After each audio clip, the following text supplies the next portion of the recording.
This podcast is brought to you in Panun by Audible.com. It is? I'm your host, Casey Kasem. And I'm your co-host, fucking Gall. Does that make me Sky? Does that make me Krill? Does it, Well, to be fair, you were on the podcast originally, so... Ah, yes. Well, not originally, but you were on the multi-tab. Apparently possible for people that miss me on it, too. Yep. Like I was surprised a lot of people, was like, you were the best part. I'm like, really? Yeah, you really were the best part. You're the only reason I watched the podcast. It's like, fuck the gaming news, let's just go to the fucking wrestling. Speaking of gaming news, Speaking of wrestling, welcome to the Suplex City podcast. I guess we, following feedback from Dracus and everything, we just defaulted to that, the Suplex City podcast, the SCP for short. Something better. Yeah, work in progress, but we're sticking with that for now until maybe we can come up with something. We get like our second theme or something, developmental. Yeah, we're just going through the NXT Championship Wrestling. Oh my god. Yeah, we're still probably going through the indie phase right now. We gotta go through the indie phase before we go to NXT. So, yeah. And we're kind of all over the place. We're actually using I am. I don't know, but if you guys used it before, maybe this is your first time as well. But we're recording this off of. I didn't think it would work, but it's a local recording on XSplit. I was like, oh, thank goodness.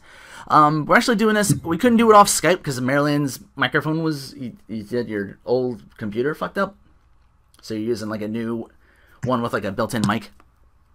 Well, apparently because of that.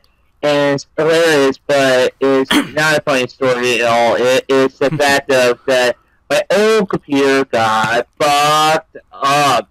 It was just because of the fact about that I accidentally spilled some milk on it, and it fried the whole fucking thing. Could not get it to fucking work at all. So, that's why I'm not allowed to bring food up to mine. Yeah. And so there was a bitch and a half to try to find my new computer in there. And I don't want to even get into that, but I'm happy with mine. That Windows 10 over in here works fine over here from my end. And, yep, I'm happy with it thus far. So hopefully, in here, this thing works, so. Yeah, Cold actually. You're kind of fluctuating, but I guess we're just going to have to make do. Especially considering last week we had scheduling problems. I was coughing like crazy. It was probably a blessing in disguise. We canceled that for the weekend. I was like, oof, I was in no shape for it. I'm a lot better off now, and we're doing this off Discord. And using this for the first time, a local recording. It's sounding really, really interesting. Yeah, maybe it'll be like the hitbox of the streaming thing, and it'll start to overshadow Skype and be a new thing for everybody to use, because they've already got Twitch, which I thought we were going to use at first, but I'm like, how am I going to do that without the game thing? But I'm like, wait, local recording. I'm like, wait a minute, let me see if this works. Oh, praise Jesus. You mean Mordecai? Hear him, fear him. Kevin Thorne. Real talk, am I the only one who thought that Seth Rollins looked like Mordecai? Oh my god. Oh my god! Why did you have to bring that up, Rex? Comparing Seth Rollins to fucking Kevin Thorne. Hey, to be fair, he looks better on Seth Rollins. Yeah. But I digress. Like I said, we missed last week. Usually don't miss those, so we got like 2 weeks of Raw and SmackDown to cover. This is gonna be a long podcast. 1 week was like SmackDown. I didn't see it because my DVR, I forgot to record it. I derped on that one, but now I have it set up where it's like I have like a series recording. I'm like, because I'm still getting used to all my new stuff as well. New TV, I didn't know how to do series recordings before. I do now, so I have like Raw set, I have SmackDown set, and I have the settings because those shows have overtimes, so you miss and Raw's only like 5 minutes after, and I usually miss like the end of the show. So I'm like, okay, I gotta figure this out. And then like, okay, 30 minutes after, I'm like, okay, I'm set. And SmackDown's the same way. So I don't miss a thing now. And NXT is always on the network anyway, so I usually catch that whenever. I caught that right before we started this week's. So I guess I can cover that as well. I actually watched it last night.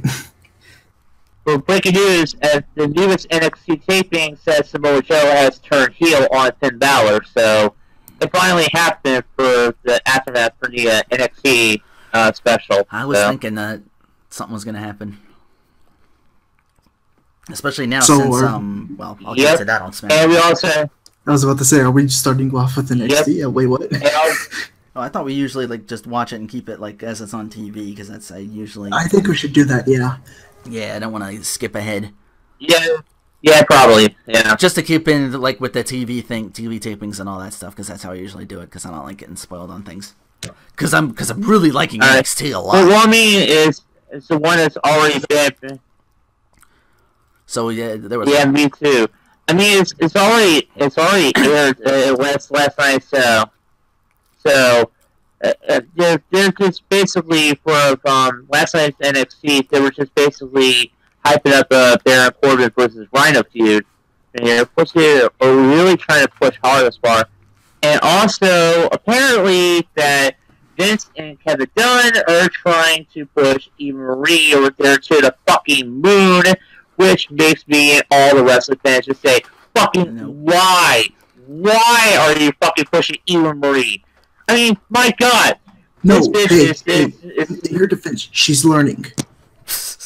Yeah, and she's learning. According to Chance, I haven't watched NXT that far up yet. I only just started like a couple weeks ago. Like, her last match is eons better than when she debuted. Yeah, but it still is. That's what they call it, developmental. She's gonna... So at least she's learning at a slow pace, but she's learning. So I'll give her that. Yeah. She's the Roman Reigns of divas, to be fair.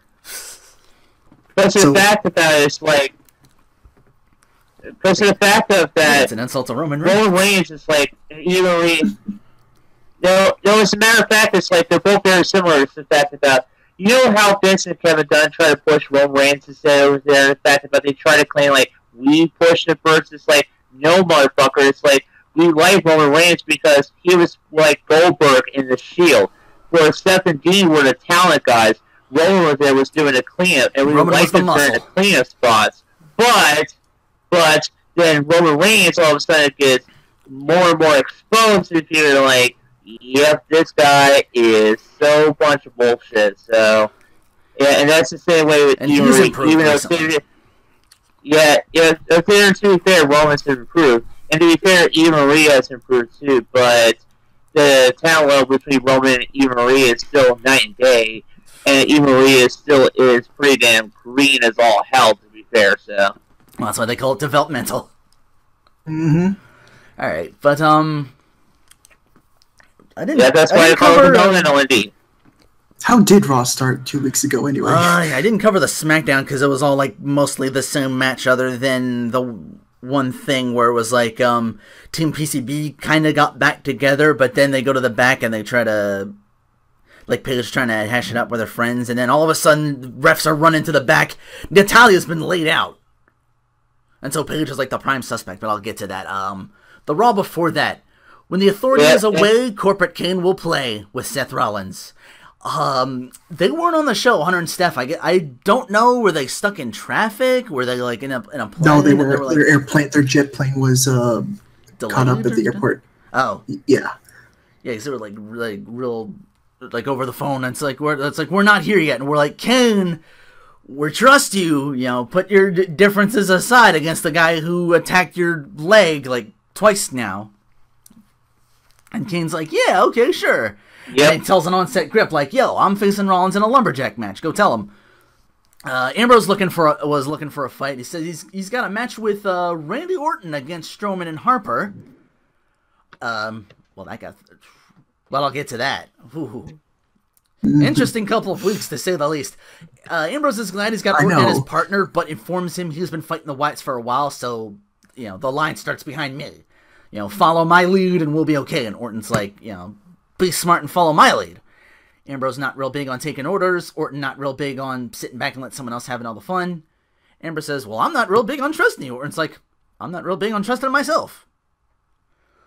Chi-Town loving the New Day, who breaks up the moment. And it's like, you're talking about the Wyatts after what we did last week? I thought you guys were supposed to be Ambrose.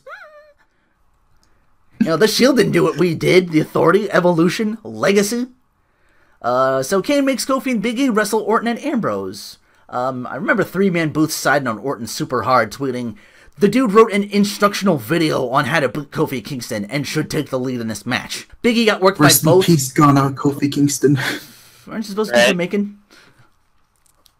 Ghana. I'm just going with what Triple H said. That was a weird time. But look where he's at now, though. Speaking of which, Kofi Kingston loves to do his Ghana accent. He said this, talked about this on Table for Three. He said he once went to a Taco Bell. He's like, hey, man, can I get a taco? Let me get a bite. It's good. Oh, that's tremendous. Speaking of Table for almost no one has table manners. Really? Yeah, they all talk with their mouth full. Oh, man, I hate that. Yeah, me too. I will never do that. Dean Ambrose is supposed. He wore a shirt and everything. He's like, "Hey, how are you doing?" Yeah, so I was talking to this guy. It's like, oh my god, stop. Piss me off, and I'm very about that. To the point where I'll just I will just hold up a conversation and we'll just finish eating before I answer. If you're asking me a question, I'm like, I'd be like, hold on, I'd be like, just put a finger up. I'm like, I got food in my mouth, so I'm not gonna say anything. But I'm just like, give me a sec. It does. They do tell some interesting stories though. Like for example, the Ryback Cialis story. Brock Lesnar comes back, and Ryback's like, I gotta impress Brock Lesnar, and so it's like, the rumor has it that he took Cialis in order to impress Brock Lesnar. Oh boy. But no, he's like working out. It's like, hey, I gotta impress Brock. He's like, it's great. If you haven't seen Table for Three, I highly recommend it. Okay. I've heard things about it, but I haven't had time to sit down. Kofi Big E versus Orton and Ambrose. If I'm thinking this whole time, if Kofi calls Orton stupid while he's beating on him, while Xavier on that trombone starts playing Cult of Personality, this Raw could have had Cena for the next 2.5 hours, and I would still say this Raw was a worthwhile watch. Like, wow. They're in Chicago. That's what I was thinking. I'm like, oh man, Xavier's just like, like. I'm like, oh my god. That'd be kind of hard to do with the trumpet, though. He did Rusev's thing for a while, and I found it a little hard to listen to at first. Thankfully, Cole helped me out on that one. Like, hey, that's Rusev's thing. And I'm like, oh, right. That's what he's doing. Because I just hear, I'm like, what's he doing? Is it like a video game thing again? Is he doing that? I don't know. You know what? You can easily do it for like the fucking Kurt Angle theme, or if they're applying it with trombones. It's like for when fucking Edge and Christian did the Kurt Angle theme, or they're under kazoos. The kazoos. Yep. It's like he's really mad. Chris Benoit is here, and he's really mad. Chris Benoit is here, and he's really angry. He's really angry, and he's gonna choke somebody. But we digress.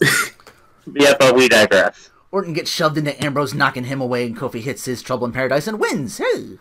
The power of positivity helps Kofi beat Orton. Or no, I think it was Ambrose. The power of positivity! Still, it's a win over Orton. He beat him. Maybe not exactly. I'm sorry, Rinoa. Because I don't remember the finish for some of these, because it's been a week. I know, right? I'm just glad I wrote shit down, so I have something to remember. I need to start doing that, actually. Yeah. This way I can remember stuff, because I had a lot of good stuff, but then I didn't write it down. Yeah, I've always done this ever since I started talking about the podcast. After a while, just by myself, I've been writing shit down, stuff I remember, because I'll forget. I'll shit and be like, oh, what happened? And then I used to cheat and look up on Lords of Pain when we were doing the Triple Access podcast. But But now I'm like, that's kind of formulaic, and it's like, I have my own things to talk about, so I'll write it down as I'm watching. So in other words, and it helps too because I tape everything now anyway, so I can really pay attention. Oh, that's right. You guys haven't heard about the WWE Bible, have you? It was a Twitter account that every post it made, it copy and pasted whatever Botchamania did.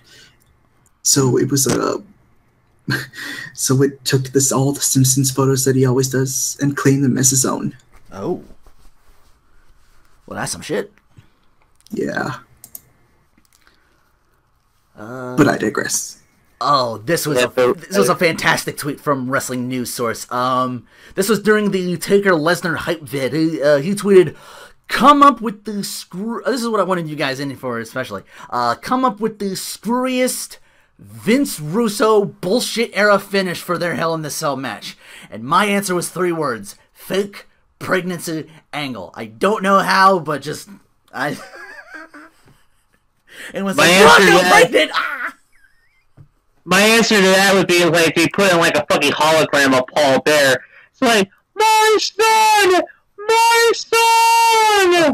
and then like he's hot now. He's Hatsune Miku now. It's like Undertaker. I come back from the dead. I become one with the Matrix. I'm with Tupac now. Oh yes. My theory.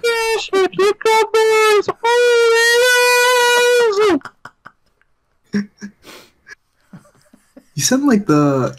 Well, never mind. My theory is that the CEO of Jimmy John's is going to interfere and give it to Lesnar. Outside interference. Yeah, and like he all of a sudden starts like throwing subs at Undertaker, trying to get him to stop. Sasha Banks. They actually showed her match at Respect with Bayley, and I was like, after that, like they showed the portion of that match, which was amazing, and then they had to follow that with Naomi and Nikki Bella have the match after that. It was weird. It's like eating steak first and getting the appetizer after you're done. So, and they're all like stale. They're not even like the good cheddar biscuits you get at Red Lobster. They're just like, they've been sitting out under the heat lamp. I view it as eating a mint and then drinking orange juice. I've been there. That's what I viewed it as. Brie apparently wants Sasha. Brie asking she shall receive, but it's all mind games as Naomi gets distracted and runs right into a forearm and rack attack. FTB for the, I have it abbreviated, it's FTP BSF for the predictable bullshit finish. Payday shilling. The candy bar. I assume you guys have had it before. That thing is, it's that thing. It's like, I think it's like just carrot. I think it's like nougat it's caramel nuts. And fucking loaded with peanuts. Yeah, caramel and nuts. Yeah, you guys. You are no Snickers or Three Musketeers, but I recognize this. We're all so dumb. U.S. Open Challenge, and it'll wreck the roof of your mouth. Oh yeah, I can't imagine. But anyway, we get the U.S. Open Challenge, and it's Dolph Ziggler. So yeah, continuation from last week when he couldn't, because New Day jumped him. Someone in the crowd says yes to a marriage, and Cena, they have to stop the match to congratulate him. Didn't Cena last week rag on New Day for not being serious? And so now it's, well, good on Ziggler for trying to take advantage of that shit. Meanwhile, in the back, Nikki's like, why won't he propose to me? He reverses Cena's sleeper with one of his own. Meanwhile, the announce team keep mentioning, like, Cena has, like, they keep trying to put over the fact that he has jet lag. I'm like, hey. He loses the match, Don't bitch. Don't, let's not don't throw that silver cloud in this, silver lining, rather, in the cloud. If he can wrestle with a broken neck, I think he'll be fine with jet lag. Yeah. I don't think bullet wounds. We've confirmed knife wounds won't stop him. He got stabbed in that club, and he was back, like, I think, well, That was an early John Cena. He needed like at least like, but he was back like that pay-per-view. But he still needed like maybe like 2-3 weeks off TV. Yeah, and he came back from a broken neck for like fucking 2 months after that, like it happened at World War 08. Yeah. Mm-hmm. So apparently it was there at the end of the match. They're there. Seeing his AAA is above the spot. There's in a real good match there because Cena wins. Lol. Yeah, that's I even wrote that down. Cena wins. Lol. He's actually gonna take time off. Yeah, we're coming up on that too. Ziggler was like Ziggler at some point channeling Shawn Michaels, tuning up the band. Cool, and then Billy Gunn, and then Kevin Owens by raking the eyes a little bit, following the super kick. Hey, I did not see any raking of the eyes at all. And Cena, of course, checking that nose of his, like he's still like maybe that's why he's taking time off. I heard things that he's shooting a thing for Fox or something.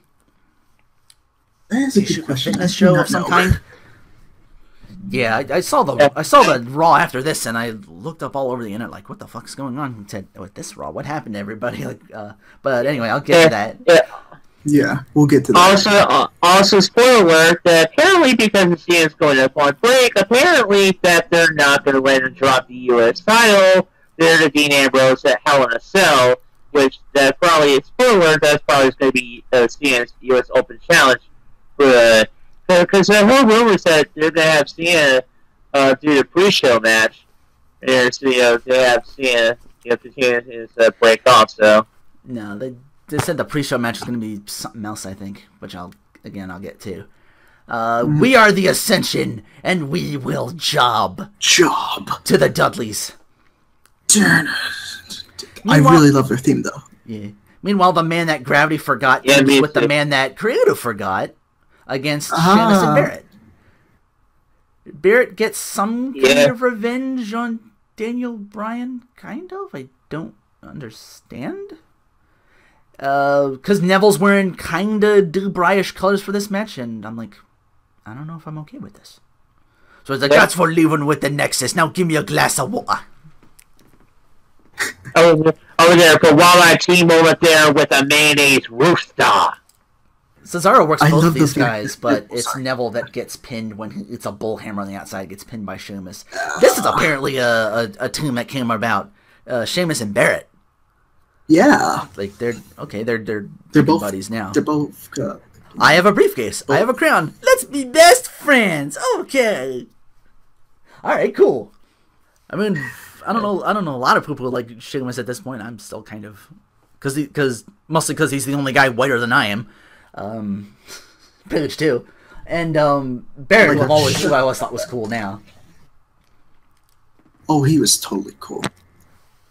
And next up, Roman Reigns cuts a promo, and my God, did it fucking blow! I mean, it's just fact about for us. Okay, there's one thing to have a bad promo, but it's another thing to have a bad promo over there and forget your fucking lines over there and even stumble over there your fucking lines. He stumbled a bit, but he recovered. It's like it's like remember that one In Your House pay-per-view where it was on live and it instead they're so epically botched this promo there. It says can we do it again? And JR just like no, it's live. No, it's live, probably. It's like, Sis is probably thinking in his mind, it's like, why me? Why me? And Roman's just probably just sitting over there in his pants and Spitter just like, oh shit, I fucked this up in here. And it's got to do something because it's live. Reigns stumbled a bit, but I think he recovered the second half of it. Because I think when he's in there with somebody else to talk with, like when he's talking, I feel like when he's talking to people, when he's talking to the crowd, when he's being real, he kind of comes off like lovable, but you can't really talk all that well. Like and the Chi-Town crowd let him know it too. He's like now this means Roman's fought all three members of the Wyatts. Because he's in a match with Strowman. I think is like the main event, or is he talking beforehand? No, this is coming up, and before then he's like Yeah, he talks about the feud between these two because he's got a match with with Wyatt at the Hell in a Cell. But what gets under my skin most is this whole anyone but you, and Chi-Town's letting Reigns know he's boring, and Reigns turns it back on them like, no, this is real shit, man. Like, I every week I leave home and I tell my 7-year-old I'm gonna go get it, provide for us that better future, and Wyatt wants to take that from me. So we're ending this at the pay-per-view, and Bray comes out like, you trying to convince them or yourself? Put the blame on me, yes. Hell in a Cell, it's gonna be massacre, and Reigns is like, when that cell locks, you're going to wish you were trapped in there with anyone but me. I'm like, okay. Yes. So that's what I mean. Like, he's... it's tough. He's... Like, I think that's why it's tough for people to get around him, to go on him, because the thing failed. But I think, like I said, he's improving. And I think when he had someone to shoot off with like, Bray Wyatt, who's always... got something to say on the mic, whether it makes sense or not. It's not what he says; it's how you say it. It's the delivery more often than not. And I think that's what Roman has trouble with. Yeah, and Reigns and Strowman had a match earlier, and Reigns wins via countout. And apparently, that also too in the match that Strowman did his best Dolph Ziggler impersonation by, taking a ridiculous oversell of the Superman punch by. The whole thing over the announce table, so. Very methodical big man match. The smart thing, I think, would be for Reigns to just kick Strowman in the stones and run, but that's not very face-like, so he paces around Strowman trying to find a way to take him off his feet. He tries to get Strowman off his shoulders for that Samoan drop, but he's too goddamn big. So, drop kick to a guy, so he gets the drop kick drip to the guy draped over the apron. Goes for it a second time. He goes to it's that thing where they go to the well one too many often, and just like a bug to a windshield wiper, Roman just gets clipped like right out of midair. It looks amazing. Like it's bad, but it's so good too. Reigns wins via countout because Strowman has to sell the Superman punch while on the outside, and he gets counted out. So Strowman can't lose technically. He's not allowed to lose yet. No, not yet. He hasn't had his U.S. title match with Cena, which is what I thought they were gonna do, but I don't know. Could be anybody. Which I guess is a thing in Hell in a Cell. Since over there with King talking on his phone over there with Triple H, consolidated space and Seth Rollins over there through the main event, but apparently because their cell phone signal is terrible, so they can't hear. So and King's Spouse's plan is coming together. So yeah, it's like some weird game of phone tag with them. Like you can't understand it, and it's like, oh, I'm in the main event, and I was like, this reception shit, I gotta go, and it's like, okay. And next match we have is Rusev versus Ryback. And apparently it was there because of the fact about that Rusev and Lana got engaged over there for real life, that WWE has decided to incorporate over there for this real life thing, much like they tried to do Triple H versus Stephanie McMahon. Yeah. TMZ broke this, that they got Rusev and Lana got engaged. I'm talking about this now because Rusev's already in the ring just wearing on Ryback. Jobber entrance, but Ryback still wins, I guess. Summer Rae's pissed off post-match. She had to find out online. Slaps him and takes off. And I'm like, did Rusev ending this shit storyline make him a face? Because I'd buy that. It doesn't. But yeah. Meanwhile, if that was the end of the storyline, he's practically a face already. Ray. He's practically a face already.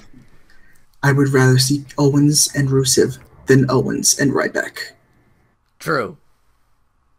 Yep. Speaking of Owens, battle between him and Kalisto, who wants revenge on Kevin Owens for beating up on him and Sin Cara last week. Owens goes for the air, but no, he teases it and rolls under the bottom rope and just hits Kalisto in the back. and there's a whole lucha. The shit talker Owens still doing his, letting Owens be Owens, which works. Kalisto cannonballs from the top rope, but Owens just catches him and drops him down hard. Still fights out of the pop-up powerbomb, near fall of a lateral press. Continues the momentum with a spinning DDT, but blocks another top rope move and turns it into that powerbomb of his for the win. He blocked it like he blocks Twitter accounts quickly and decisively. Charlotte and Becky Lynch take on Brie and Alicia Fox. Paige on commentary, later attacking Natalya on the outside, who was just helping out. She's like, what? I didn't do anything. Brie gets a missile dropkick from the top rope that actually boots the Divas champion. Wow. Yep. After that, Triple H and Stephanie finally get through. Yes. King was there saying that he cannot face Rollins over there for the main event. And saying, my replacement, which is so odd because of the fact about he replaced him with himself, just as a different form. He says it won't be you. You didn't specify which one. It's like, oh, it must be not Corporate Kings. And Seth backstage trying to be, play on words. Seth trying to be all buddy-buddy with the Big Show. He's like, hey, we've done things for a while. And Show's like, yeah, right. Yeah, you got a good sense of humor. And Kane's like, hey, I'm going to get a replacement. It's Luke Gallows! If only. No, of course it's Demon King. He tries to run and gets brought back in twice. Demon King getting in Big Show's face, who just KO punches him down, leaving Seth to try and take advantage. King does rally back, but gets pulled outside by the New Day. Like, they just straight up abduct his ass, and they just start booting on him. They're really pushing them for the main event. They are super over. They've been in the main event, I think, for like 2 SmackDowns in a row. I think like that SmackDown, but I didn't cover that, so like I said, I skipped that. Kane wins the match at Mobu, and it might have been due to me being a bit delirious, because at the time I was fighting that was like the beginning of my sickness that week, because I was like sore throat. And No, I agree. I turned away for 1 minute, and I thought this was for the title. I thought the match was for the title. I must have misheard that or something, but I'm like, it was just an ordinary lumberjack match. Okay, I'm like, okay, they wouldn't. I'm like, okay, no, they wouldn't do that. Because all right, I'm thinking crazy. I'm tired. I need to go to bed. At first, it was just supposed to be Corporate Kane. Yeah, that's what I thought it was. It was Corporate Kane for the title, but they changed it. And maybe that's the thing. I don't know. Yeah, I still think he should come out to like Muzak. If it's Corporate King, we should come out to like a Muzak version of King. Like you just see like stock portfolios and like people stapling documents and shit, and he's working in the crowd like din, din, din, din, din, din, din, like elevator music version, or something on the lines of People Power. Yeah, or for something like from Patrick Bateman for America's Psycho. Oh my god. He hands out laminated cards, and it's just big word, big King, and big both. Is that a raincoat? Yes, it is. Yeah, that's what I thought they were doing with like the headless statue. As like just King just shows up with like a shovel and a raincoat. It's like, is that a shovel? Why, yes, it is, Seth. Like he's really coming off as like, I'm Corporate King. That's like Stepford style shit. But this Raw was like the big everyone showing up, like all the superstars and stuff. Dallas, Texas, which is the home for WrestleMania 32, by the way, where this Raw was. So I don't know if they call it that anymore, but it was the Dallas Sportatorium. And as we all know, that's how Stone Cold he said he started. Like, because I remember that ECW promo where he's like, the home of the famous Von Erichs. Anybody that was anybody got their start at the Dallas Sportatorium, and that was his big ECW promo where he dropped the stomach. Previous Raw was over there. The previous Raw was I believe it was in Chicago. You're talking about next week's Raw, which was in Dallas. So yeah, I'm jumping ahead because I didn't cover SmackDown all that much. That last SmackDown was just like lather, rinse, repeat.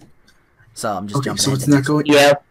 It's not going Raw, NXT, SmackDown. Oh shit, you're right. Let's do NXT.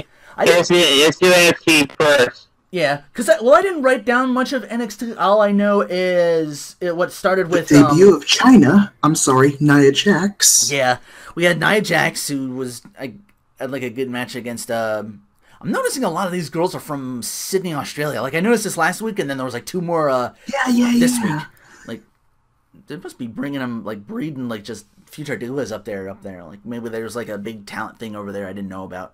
But there's at least like, because the girl took on Nia Jax, and then like the week after that there was like 2 girls in divas matches against Asuka and Alexa Bliss, who kicked off the NXT last week. Because Bayley was celebrating. This was amazing. Like, you compare this to, like, the Divas match now where Charlotte is pretty much, like, the third, fourth, maybe even fifth wheel, if you counted Natalya at all, in her own feud for the title. I'm like, wow. Yep. Yeah. This was very straightforward. Like, she's like, oh, like, hey, you're Divas champ. Congratulations. Like, she's very kind of, like, and even that other Raw, NXT, rather, she was flanked by her two... cronies. Yeah, I want to call them the Edgeheads, but they're not the Edgeheads. Blake and Murphy. Blake and Murphy, like the second coming of Rydens and Tucker. Hawkins and Rydens. Yeah, so we already covered the Night match. So we start off with the opening match, which was the Vaudevillains taking on Angelo Dawkins and Sawyer Fulton, which, speaking of, spoiler, that I believe it was them that... I believe it's them. I'm not too sure off the top of my head. So I believe that the ladies NXT team and they won the tag team championship. So that is far off. Yeah, sorry. Yeah, so that's why partial waste is spoiler. So I mean, to be honest, then I believe it was the Vaudevillains picking up the Vaudevillains, yeah. Match winner. Oh, they're amazing. What I want to know is how the hell are you faced with villains in your name? They're over, is what it is. It's bad writing, is what it is. Because, like, you could be a great heel and still be over. Yeah. Right. And there for the main event, they have an amazing look, and they can wrestle their asses off too. Like, they just have like this innovative tag team shit, and I love, like, even just I've only seen that one match of them, and I'm like, okay, I already just that little bit was enough to be like, yeah, these guys are over, and I see why. Yeah, and there for the NXT main event, we had a number one contenders Battle Royal. There, Apollo Crews won the Battle Royal. Yeah, so, Battle 4 was interesting. Well, Baron Corbin had turned on Rhino again. Like, he had eliminated him. So the final four... Samoa Joe. Joe, Tyler Breeze, and Baron Corbin, Apollo Crews. And I think Tyler Breeze was... Tyler Breeze got eliminated first by Samoa Joe, and I think he... he turned around and eliminated Samoa Joe. I forget who he was eliminated by. Yeah. After he was eliminated, he came back in and eliminated Samoa Joe. He was like, "Hey, it's not illegal," which it fucking should be. But I digress. That's why you brought up the heel turn thing, and I was like, that makes sense because I remember before the match, like William Regal's back there talking with Samoa Joe and Finn Balor after winning the Dusty Rhodes Classic tag team match that they were hyping up for a couple weeks now, and Regal, the general manager of NXT, was like, "We're gonna have we neglected the NXT title for too long now, so we're gonna have a battle royal." And Samoa Joe's like, with all due respect, ever since I came here, I've been undefeated, and I feel like I deserve my shot. And Regal's like, "We will have the battle royal. It should be." And Samoa Joe's like, "Okay." I was thinking, like, that's a very subtle start to maybe, like, heel turn? So when you brought that up, I'm like, and that's what made me remember it. I'm like, so. Yeah, and apparently that Corbin was the last one eliminated. To talk about how he hates indie wrestlers. Well, Corbin, you just got eliminated by an indie wrestler, so. Apollo Crews. Who's also undefeated, by the way. I thought that's what they were gonna do at first. I thought that was gonna be that. Like, you're undefeated. I'm undefeated. Let's fix that, shall we? And then the winner will be number one contender. That's what I thought was gonna be. I'm like, they're shaping both of these guys But instead, Samoa Joe gets one of the main jobbers of NXT. But he's one of the most over. Here's the thing about NXT. Yeah. Even if you're a jobber, you're still over. You'll still find a way. People still latch onto you. Unless you're Ty Chillinger, who was debuting on the main roster. By the way, for those who don't know, Ty Dillinger, he is the jobber of jobbers of NXT. And here's the thing. If you're the jobber of jobbers in NXT and you're not even over, how are you going to handle on the main roster? It's really just an excuse to give Bo Dallas a break. Just to take the promotion off him, even though he was NXT champion for a while. He was one of the first longest reigning until Neville came along. Yeah. Yeah. So filling in for you for Ring of SmackDown, or if you're, for my thing, covering the Ring of Honor TV show, which covering from the Wednesday, the October the 11th version of the Ring of Honor TV show, so that we start here from San Antonio with match number 4, the best of 5 series between ACH and Matt Sydal, and these two there put up on a great match. It's like, because here's the thing, it's like, because ACH is like Charlie, it's like, for when he was doing his comedy routine, it's like, he was trying to do the whole Charlie Haas thing about for impersonating wrestlers. And the fact that, like, he's got that Stone Cold gimmick down pat. It's much like that. It's like, I was thinking it's upset about ACH. It's like, when he's not giving a fuck, it's like, his comedy routine can be pretty irritating. But when ACH is on it, he's one of the best high flyers in the world. And these two put on a phenomenal match here for a TV match here between these two. And there, so that Matt Sydal picks up the win. They're set at the match number 5 from there in their series. So, yeah, that is good to know. Here, so we have post-match over there with the KRD of Daniel, Stevens, and Cass. And they're there and just basically just beat the shit out of them. So, yeah. So I'm very much so glad at that, because the Ring of Honor tag division is now very much so sucky, so we can hopefully get over there with a feud with KRD and ACH and Matt Sydal. And so, next up we have for Styles Young out with their Beer City over there, then the boys continue the whole Hill Manly storyline. And it basically is just set up for there was a squash. So that after that post match, that Beer and Styles carry the boys out there upon their shoulders. This is for one of the best Ring of Honor images of years thus far. There, and in the main event, here we have Jay Lethal defending the Ring of Honor World TV Championship against Takaki Watanabe. Here, and we have a real solid match over here, but Jay Lethal was still able to pick up the win. Here, beating Watanabe and retain the Ring of Honor TV Championship. So that even though that Ring of Honor is probably the second or third best TV show as far as in terms of wrestling, but it still is producing a usual 1 hour kick-ass block of programming. So that's Ring of Honor for October the 11th. Did anybody watch TNA? No, because I don't give a fuck about TNA, so. Well, that's not very nice. TNA cares about you.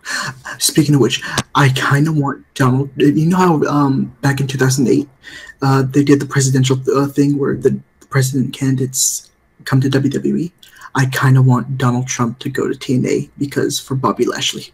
Oh jeez, and they have all of a sudden for like a fucking fake stand-in for like they did that one time for the fucking the whole battle between Donald Trump and Rosie O'Donnell. Dear God. Okay, real talk.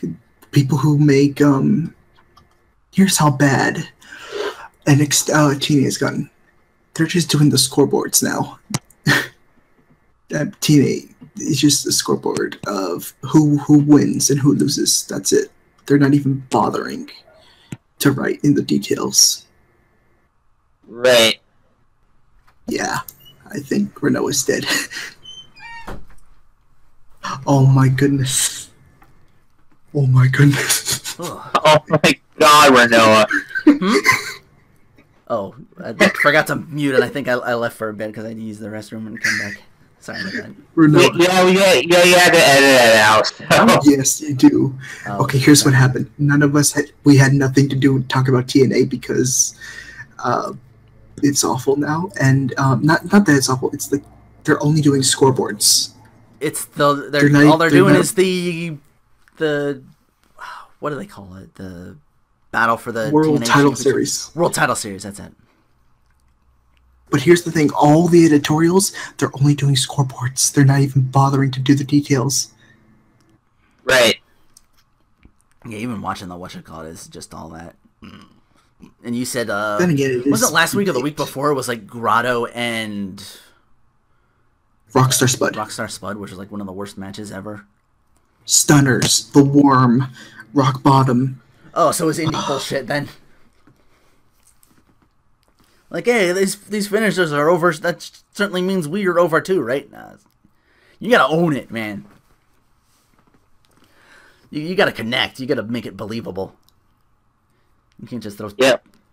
You can't just start busting out 450 splashes while impressive. It's, I don't know. It's. I think he even did a frog splash too. Yep. Probably looked straight up like Eddie Guerrero. So anywho, with that, let's cover over here the Raw that happened over there in Dallas. So, actually, before we start with Raw, I have something to tell you guys. So,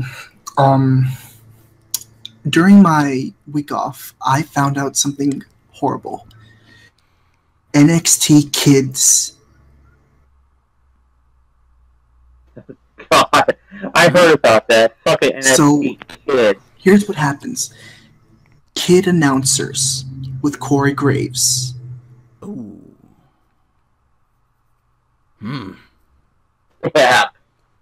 It was the most cringy bullshit because the jokes were, if you thought Michael Cole was bad, if you thought Brian Saxton was bad, if you thought Millhouse was bad, these kids, oh my god. I haven't heard much hate for Richard Brennan, honestly. And yep. Cole and Saxton, that one thing where on NXT when they're just calling matches, they can be surprisingly good. If they're not bogged down by the whole mainstream thing that they gotta put over, like they're like oh, we have the network and all that other, and the fighting the cancer thing and raising awareness and all that, like, and trying to put over Cena every chance they get, you know. They can be watchable. It's just, when they mainstream them like that, they tend to get a little insufferable. Yep. So what's bad about it is that they're not even gonna bother promoting the faces. I mean the heels at all because they're kids. They're like transitioned, not transitioned, cultured to hate the heels. Right. And so, and with that, we start there with Raw and Dallas. Over here, of course, Renee talked about earlier for Stone Cold coming out there for talking about how he started there from Texas, that home of the Von Erichs, talking about how he was a big fan over there for the Von Erichs, and also talking about for his podcast he's doing later on in the night with Brock Lesnar there. And of course that Stone Cold Steve Austin's coming out there to plug the Undertaker Brock Lesnar matchup which happened this Sunday at Hell in a Cell, so that the Undertaker comes out there and then Brock comes out with there with Paul Heyman, talking about Brock wants revenge over there for Taker's illegitimate bullshit win at SummerSlam, and Undertaker wants for revenge over there for his broken streak, but then there the usual stuff for there, then Taker and then Brock and Taker look like they're going to go at it, but then Brock is like, nah, fuck this, I'll save you for Sunday, Undertaker. So, far cry from the pull-apart brawl where they're trying to kill each other, but I think Brock's had like a couple of weeks to be like, all right, I'm over it, you know. Maybe Heyman's in his ear like, you know, you gotta fight this smartly. You can't just like Brock smash Brock's strongest there is all the time. He's like, yeah, okay. Right. It works right. So really then interesting. We start for the first match of the... Like Heyman's like completing with him, like, don't get at him, and then Brock jumps down and he's like, now you're in his head, like, ha ha. It's like it's like, you pulled one over on him now. And I'm like, okay, this looked interesting because, you know, Lesnar wants to avenge the bullshit that happened at SummerSlam, but Taker wants it that much more because because it's the streak he lost. And that's what sold this, like, Brock moving away, jumping away from the fight. Like, now he's in your head. I'm like, okay, this is good. Yep. Taker wants it more. We start there with our first match is Cena and the Dudleys take on the New Day which the New Day come out there saying that everything is booty, or if they're up in Texas, how Tony Romo said Brian brought magic to WWE, and everything is booty in Texas. And apparently on Twitter, like, I don't think Kofi quite, maybe it's from Ghana, but he doesn't quite grasp the whole unicorn thing, because he's had, like, the finger in his head, and it's, like, on the side, or, like, crooked or some shit. Like, I saw this come up again on Twitter. I'm like, oh, man. With the whole thing about them being unicorns, it's like, if they ever decide to do, like, a fucking My Little Pony WWE thing, it's like, it'd be a perfect time for them. Yeah, it's like over there. It's like they make the fucking New Day over there for like the police over there for that special. Yep, we already seen Biggie with one indeed. So over there, that we're seeing in the Dudleys over there, seeing the Dudleys over there, they pick up the win. They beat down the New Day and isolated Xavier, and then they powerbomb. They say they pull the tights, but I don't think Bubba Ray and tights would go in the same sentence ever. Like, he's wearing camo pants. Like, just say you pull the... Like, I know that's the term, but, like, it's not tights, it's pants. Like, he's the big fucking camouflage pants they always wear. So I thought Cole's saying, like, you pull the tights. I'm like, no? I mean, yeah, but no? Just a little weird, I thought. I'm like, it's the fucking Dudleys. They're... Yeah. The ECW alumni, basically, like at their highest point, that tag team wrestling. And every week they put these guys over, like they're just most decorated, and I'm like, yeah. A sore loser Cena's got a AA Xavier Woods and is left to be put through a table. Yep. Yeah. So next up we have for that Mike Cole. Talk about Randy Orton has apparently disappeared because probably maybe due to some drugs suspension over there just because of. Well, they didn't say that. They said the Wyatts were involved. They said the Wyatts like attacked him or something like that. But yeah, he didn't make there was like a big Mexico tour. He didn't make those dates. He wasn't here on Raw. Apparently he's suffered a shoulder separation again. Because Randy Orton always suffers from it's like the very hypermobile shoulder, so he's always kind of fragile in there, so he's gotten that injured again, so he's going to be off for another probably 2-3 months. Also, which sucks because this was like his big coming back. Because I'm like, how the fuck does Creative not have anything for like arguably your second biggest face for some reason? The crowd likes Orton. I don't get it at all, but he's over. I'm like, okay, why? I mean, surely there's a reason, but I'm not seeing it. 2-3 words. RKO out of nowhere. Maybe it's his is his Vine superstardom preceding him, maybe? Have you seen the fame John Cena's getting? That's true. I said this on Twitter too, he's embraced his meme status now, and I think that's maybe why he's doing the show thing now. I'm like, okay, maybe he's like, because sometimes he can be like bigger than the company. I don't know if Cena will like leave for a long time. It looks like he's only going to be gone for like maybe a couple months. Yeah, according to from what I've seen online. But I just know he's going to be shooting a. They say he's shooting a show or something on Fox, like a fitness thing. Yeah, fitness show on Fox. Even with that, next up we have Nikki Bella and Alicia Fox taking on Naomi and Sasha Banks for Team Bad. Sasha Banks, yeah. Sasha Banks, yeah. I forgot about that. Yep. Over here, basically, the action is pretty much decent, but the lack of Sasha Banks hurts, so, I mean, guess you gotta take for what you can get, so. Challenger for the title has to go over her. Show she does.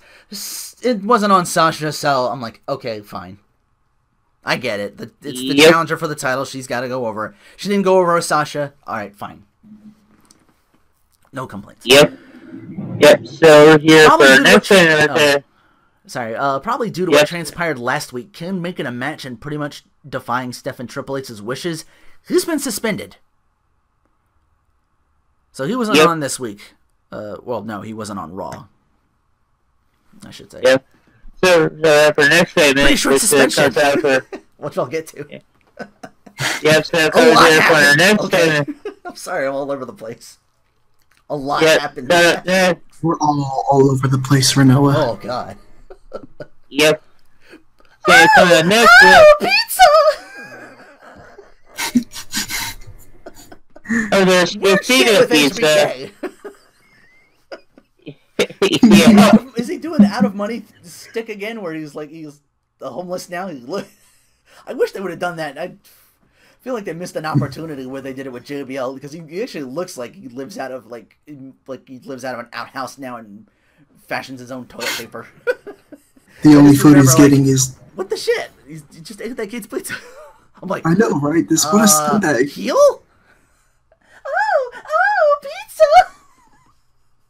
That shit's expensive too, at like a stadium. Oh yeah, they gotta jack that shit up. Like, it's nachos for like $4. I'm like, there better be fucking crack on these nachos. You shitting me? When I went to a baseball game, a bottle of water was $5. Christ. Yep. They'll oversell that shit, but Christ. Yeah. And basically, HGK was selling knowledge over there. It's like about him being Shawn Michaels version 2. Yeah, it's talking about it's like wait a minute. I thought Chris Jericho was Shawn Michaels version 2. And it's like sadly didn't mention that. Talking about their storyline that happened in 2003. So, he forgot who he was in the very first Hell in the Cell with, and then the crowd reminded him. I don't know if that was just Shawn being Shawn, or maybe that was like all that. It's the Alzheimer's kicking in. Like maybe with Shawn's just like old like it. It's weird. I can never get a good read on Shawn.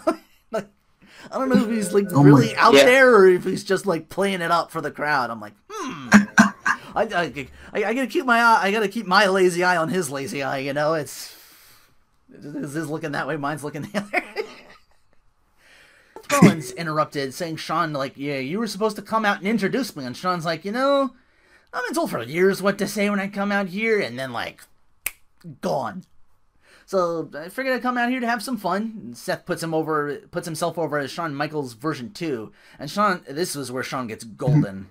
He starts off like, but you know, the Shawn Michaels of old starts to show in and shows why he on the mic, and he's still like leagues and shoulders above most.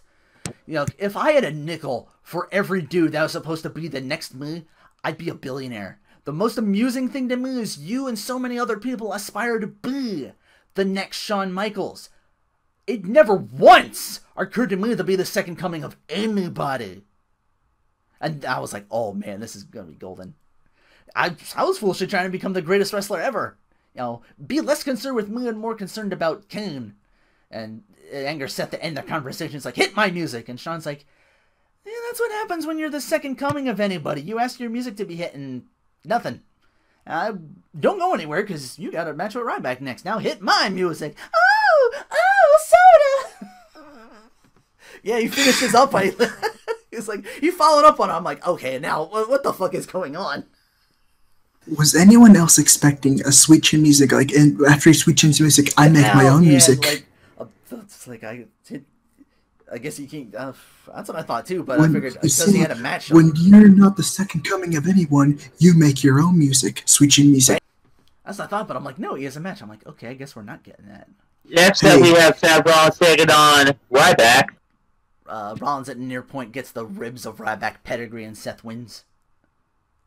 Speaking of Ryback, remember the whole Ryback rules thing?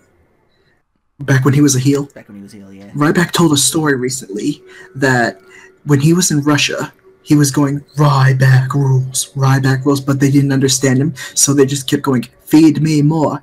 And he's like, no, it's Ryback rules.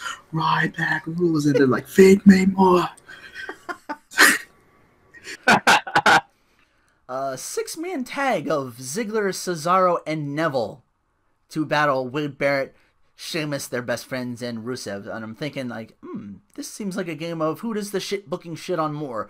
Cesaro, who's been getting almost 0 wins as of late, or Rusev, who shoves Neville so far off the apron and he nearly ends up wearing those fucking monitors on the announce table. Shit. Wow. By the way, welcome back, Cesaro.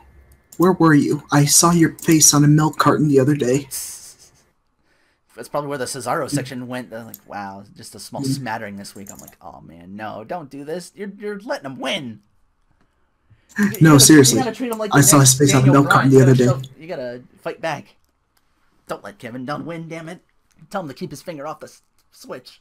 Barrett and Sheamus are really coexisting well together. Like, one will get like the thing off. Like, I think on SmackDown they were like having a match.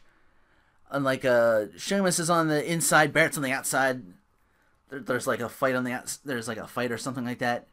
And then the guy's on the outside, and he takes like that bull hammer straight to the face from Barrett on the outside, and right into a waiting brogue kick, or at least like just Sheamus will just like cover him and pin and win the match. Oh yeah. I mean, what I said, we're like best friends now. Speaking of which, with Sheamus, that apparently for one of the later NXT tapings that they're going to do Sheamus versus Finn Balor for the NXT Championship. So hopefully that, thank God that Sheamus does not cash in Money in the Bank on Finn Balor, because that'd be a bunch of bullshit. That the fucking male roosters now going to be the NXT how that works. champion. I think it's just for the title, not just Yeah. If it was for like alien the title, contract, that would be weird. it actually says in the contract for the World Heavyweight title, you can't just like cash it down on like the US title or the Intercontinental title. I'm curious to see how that would work. Like if it was like they start doing multiple ones and it's just like for multiple titles. But then that reminds me of like the Feast of Fire briefcases. Lucha Underground actually had a system like it's a battle royal and you win the belt, but there's no cashing in because it's promoted. And until the moment you decide to say, "Hey, I want to fight," you have to defend that title every week. So you defend your spot. Yeah, that's interesting. That would be. I think that would give some much needed like weight to the. If the briefcase was like a thing you had to defend every week. Like if someone can challenge you, and was like, you want an opportunity, like I want that opportunity now. Like if I boot you, and like if, for example, if your favorite wrestler gets screwed over, hey, second chance. Next is this was weird though. Because the heels win. By the way, this match is going to be the pre-show for Hell in a Cell. Let me say that again. A 6-man tag, one of whom is your Money in the Bank winner. In the pre-show. And this is why I forgot to tape last SmackDown. Yep. I'm liking that I still like the team of like Sheamus, like I was like, like the foreigners, like it's like we're not from here. We have our own crazy customs. Look at our passports. Apparently, next up, that was there is Flair is out now. Woo. Talking about how WrestleMania 32 is out there in the Big D. Yeah, basically Flair is talking about his usual Flair stuff. And mentioned that Ambrose will be tagging up with Reigns later on to face Strowman and Harper. And Reigns comes out over here, and here come the Wyatts. Here, Rowan's with them. The Wyatts did their magic trick, and I'm like, while Rowan was talking, I noticed Wyatt's out there with Strowman and Rowan. Where the fuck is Harper?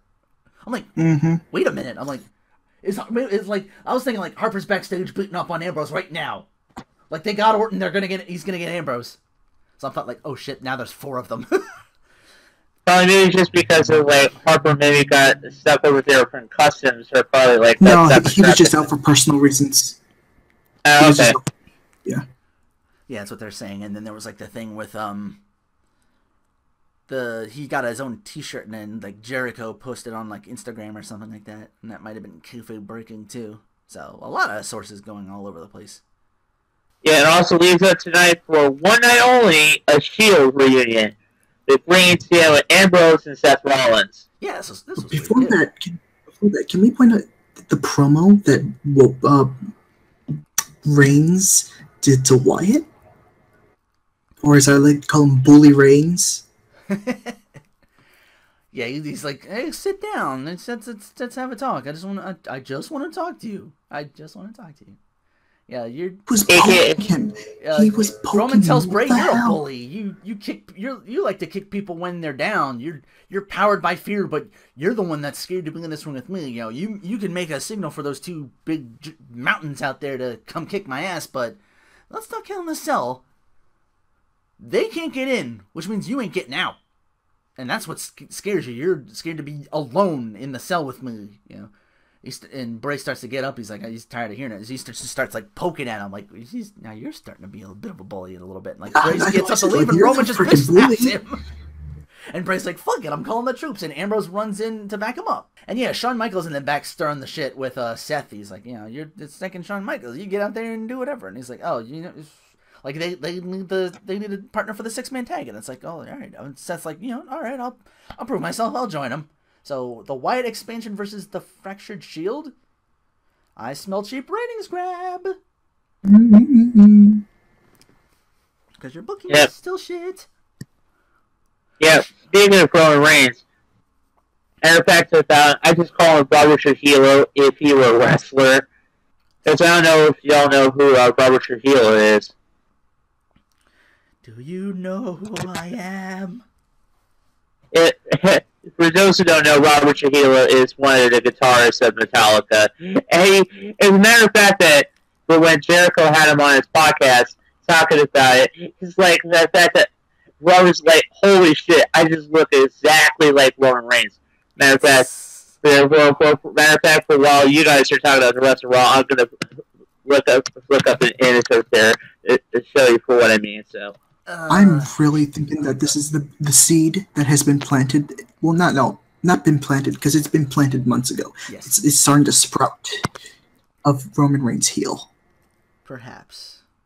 That's the thing they could do with because Ambrose is over no matter what. That's what I always thought was like the second most over heel. And for a time it was. Like that stuff with Cena did when he was messing around with Seth Rollins rather with Dean Ambrose. Like, oh man, the cruiserweight division's here. Oh no, I've been a very bad little boy. It got a little narcissistic with the stabbing of the dummy, but I didn't have a problem with that. Yeah, Peter's Robert Trujillo right here. Like, he just has a lot of free time on his hands, and he's had a lot of practice with dummies. There's clearly nothing wrong with this man. But Roman Reigns being heel would actually give a reason for Ambrose and Reigns not to team up and give us Shield triple threat. Yes. Yep. Like them, just dangle the title in front of both of them, and both of them having like opportunities. Like you don't even have to turn them heel. That's what I always thought it was gonna be. What was the pay-per-view where it was like a Shield triple threat starring Randy Orton? It was Payback. Payback, yeah. It was like, hey, who put this Randy Orton in my Shield triple threat? Yeah, what's up with that? Yep. What's up with that? What's up with that? Oh my god. Yeah. What's up with that? What's up with that? That is the epitome of what the fuck do we do with this character? That's how we have Charlotte taking over Brie Bella. Yeah, so, and it basically is typical Crappy Divas match, and then Charlotte gets the win over there with Brie Bella with a figure eight. Like, I didn't know what to call it. It was like a ground Frankenstein or something like that. Like, she's just like rolling over with like Brie or something like that. I'm like, it looks good and helps bring very much needed hype behind the Divas champion who hasn't been like doing anything for a while. A lot of Alabama Slammers lately, though. Yes. Yep. And then after the match,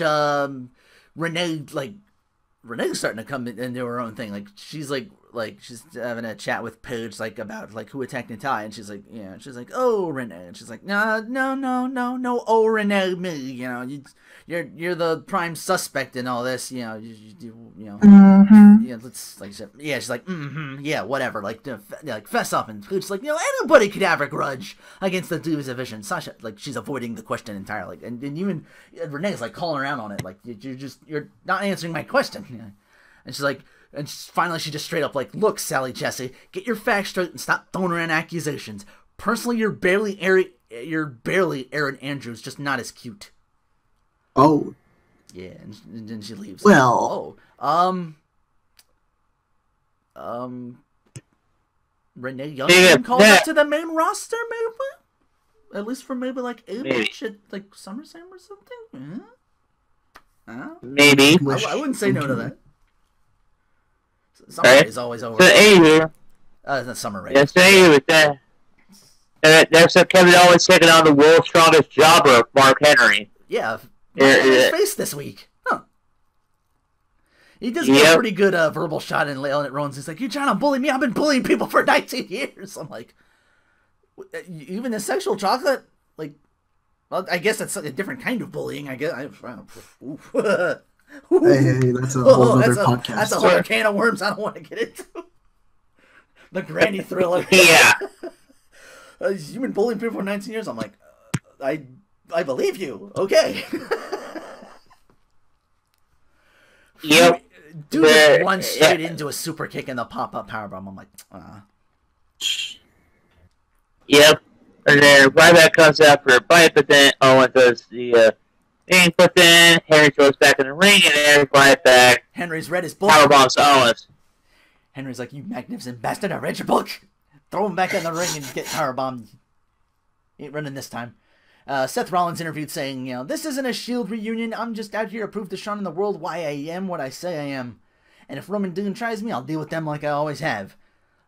Seth, during the match, like, they do the thing where they, like, line up the Shield, and it's I'll call back to that, where they're, like, all face-to-face, and Seth's, like, all in his corner. It's like, I'm not with them, but I'm like, okay, I guess I am.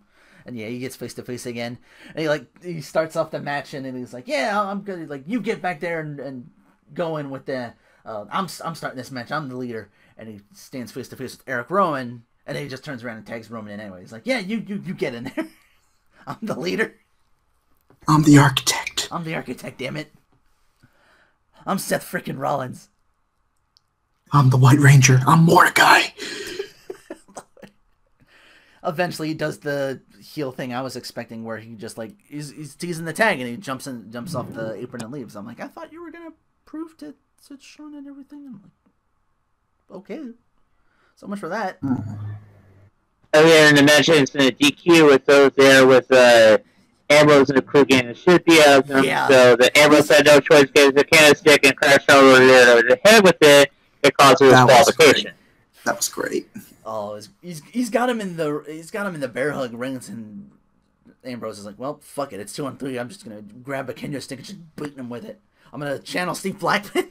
No, he had 2 kendo sticks for that one. Oh my god. He starts chopping away at Strowman until he catches it and just breaks that shit in half, and Ambrose is like, the juggernaut, bitch. Fuck. Ambrose gets caught in midair and slammed down hard on the floor, so Roman's like, "Alright, I'm gonna channel my Uso cousins and fly on all 3 of them." Weird segment near the end. Roman gets Bray, and I think Roman tries to stop it or take the bullet, but neither seems to happen. Like, or Roman maybe got the wrong guy? That did seem weird. Botch? Yeah. Botch. But that's done. NXT, I just watched this earlier before we started. Yeah, I actually just watched this 5 hours ago. Asuka doing her creepy slasher smile kind of thing. It looks amazing. She looks amazing. The shit she does in the ring looks amazing. She's amazing. That's all yeah.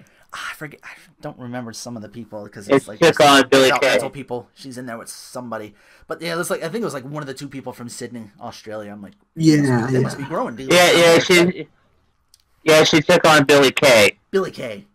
Oh, that's right, because she mentioned like she had like a history with her or something like that. I wrestled her before. I'm not gonna be pulled in by your little like handshake thing. I'm gonna pull you in and beat on you. I'm like, okay, that was. Like, all right, that's kind of cool. Billy Kay here with a great deal. Oh my god.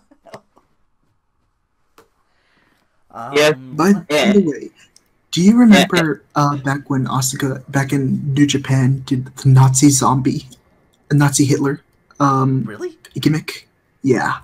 No, I don't say I do, but if I did, I probably would have. If I saw it in New Japan, I probably would have. Yeah, it was a big freaky. Yeah. This is back when it was okay. Right. So anywho, then we have Oscar beats with Billy Kay, makes the tap out to the Oscar lock. Yeah, it's a cross chicken wing and like crossface.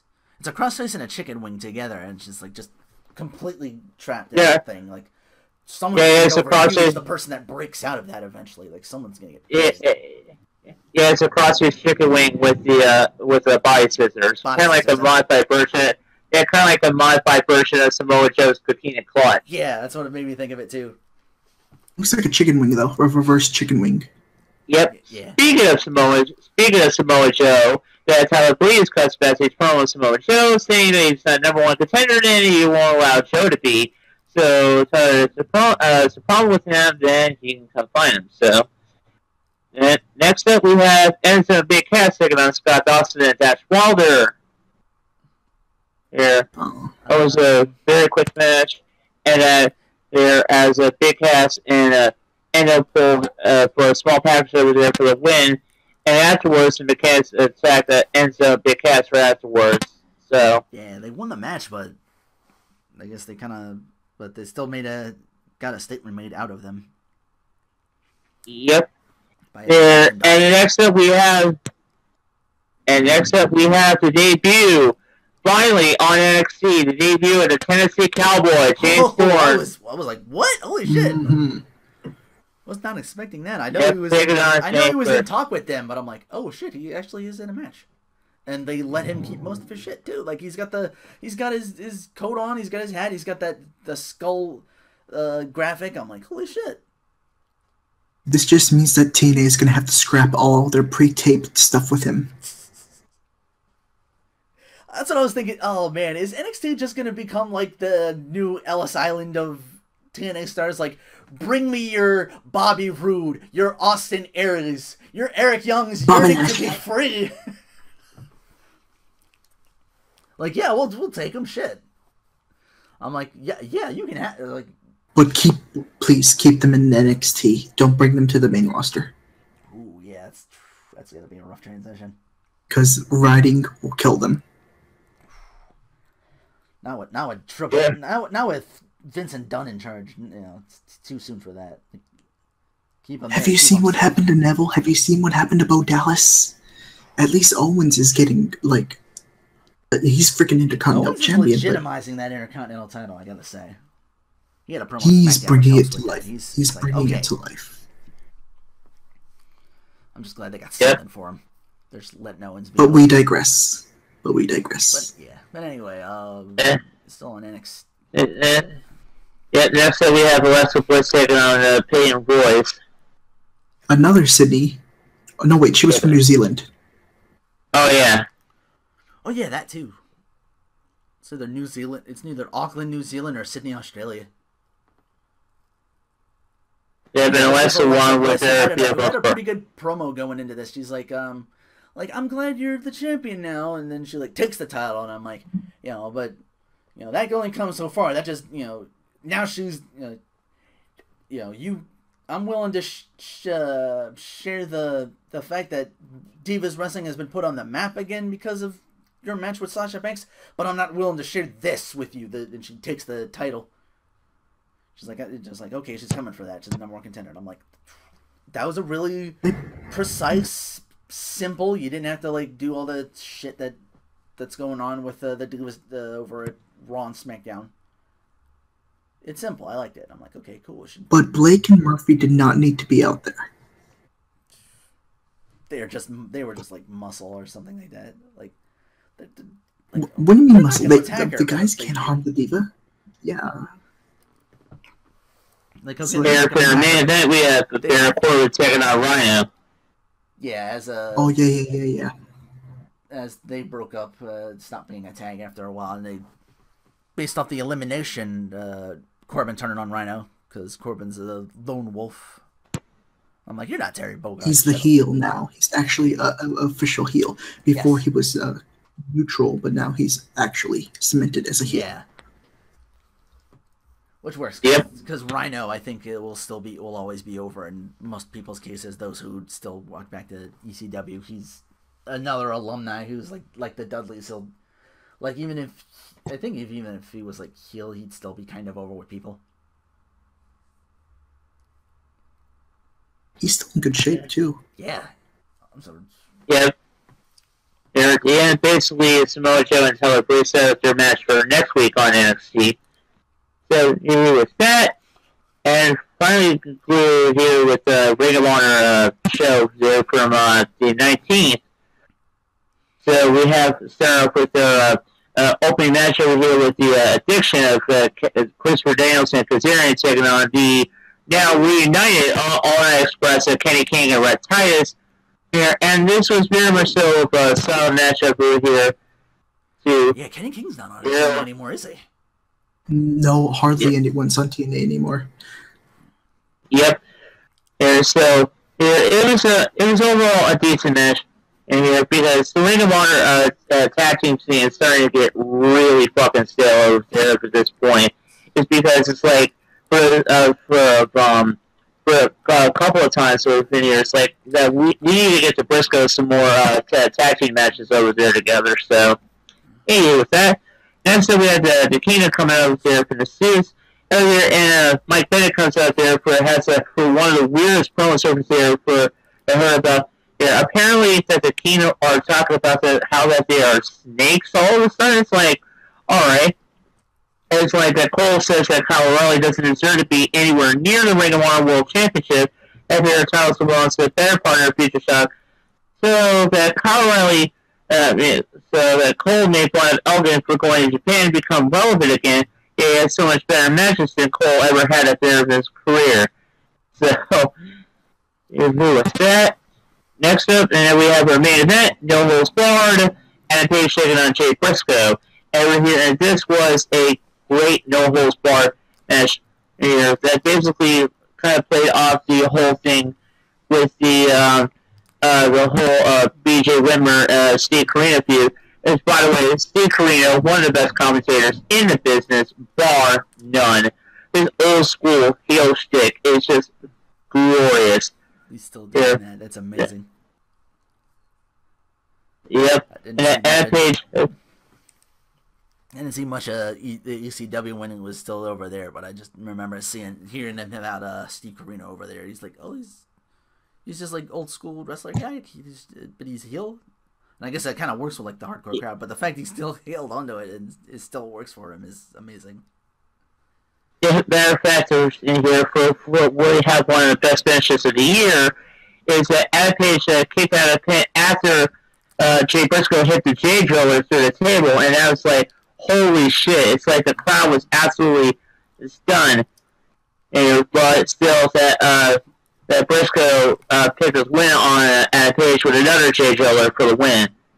So we have more scenes playing over here between BJ Whitmer and Steve Corino over there for their feud. So that concludes everything else for the Ring of Honor TV show for this week. So, and speaking of Tyler Breeze, which I already mentioned, talking about SmackDown this week.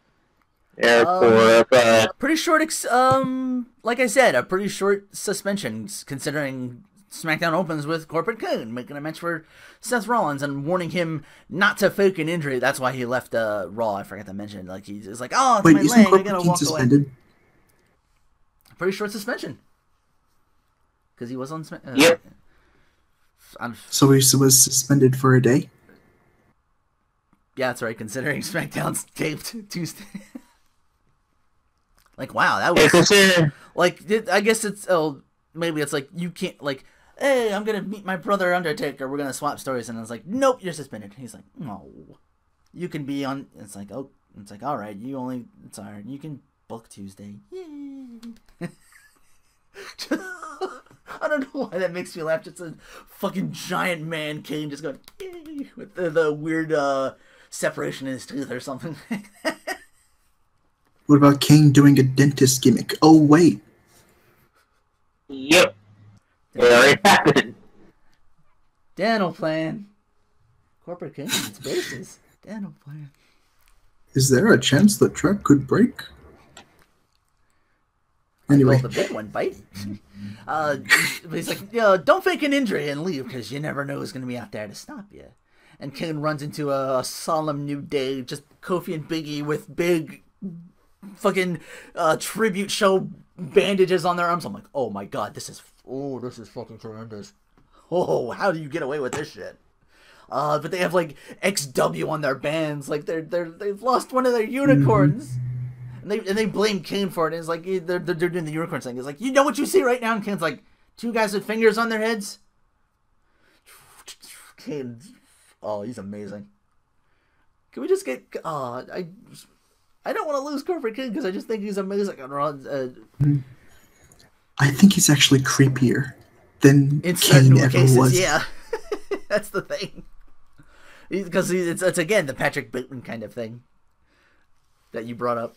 And he's like he's playing like the world's smallest trombone for the New Day, and he's like, you're not even doing it right. What kind of trombone's that? And it's like, you two are gonna face Reigns and Ambrose. Pardon me. Cesaro to kick things off against I have Cesaro against Cesaro? Wait, what? Cesaro against Cesaro? It's probably Owens. Cesaro reception. Cesaro reception. Or it's Bizarro Cesaro. Cesaro. Me am Swiss Superman. Bizarro likes steel steps and not trip over them twice. Just remember reading TV tropes on the guy, just start European uppercut and just steel steps. Like, holy shit, if he started doing that here.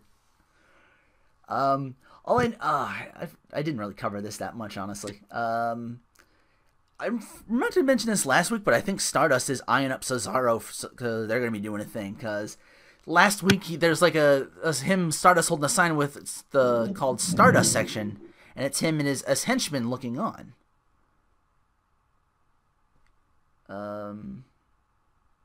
End of the match, Cesaro reverses a superplex, and Rollins pedigrees him for the win. That's who it was. Rollins opens the match. But the most important thing that happened, Tyler Breeze's SmackDown debut. We'll get to that. Oh, but that was amazing. I'm glad I watched this live. I actually was recording, but I'm like, not doing anything else. Because someone was streaming the new Tales of it. I'm like, oh, I can't be here for this. Because I want to play it myself. I got a lot to do. But anyway, Paige on the mic to address the accusation she attacked Natalya last SmackDown. She asked for Charlotte and Becky Lynch so she can explain herself. You know, when you came to the main roster, I told you backstage I was glad you're here, and I meant that. And Becky's like, yeah, did you also mean it when you verbally ran me and Charlotte down with your little Paige mount or whatever? Charlotte says, you of all people should know how important your first title reign is. I was home proud of you when you won it. I don't think you respect me or anybody else. I'm days away from my first title defense, and you're out here making shit about you all again. And I want no part of it. She's like already over this bullshit. And Bella's like, while you've been bickering back and forth, I've been focused on getting my title back. And Charlotte's like, hey, come get it. Why wait till Hell in a Cell? And Paige decides, you're going to talk shit about Charlotte? You got to go through me to do it. And now Paige has a match where she faces Nikki. And Paige loses to Nikki. Clean. I'm like, wow. Wow. They're really fucking up Paige. Oh, she did something wrong. She's in the doghouse for sure. Something's up. I thought this Summer Rae Rusev shit was over, but WWE making this angle the Matt Hardy of the current WWE, it will not die. But good things do come from this. Silver lining in the cloud, you could say. And it's got a selfie stick. Dolph out first saying Lana's a grown woman, made her choice, and Summer Rae says Summer Rae was just using Rusev like she wanted to use me last week, but I turned her down.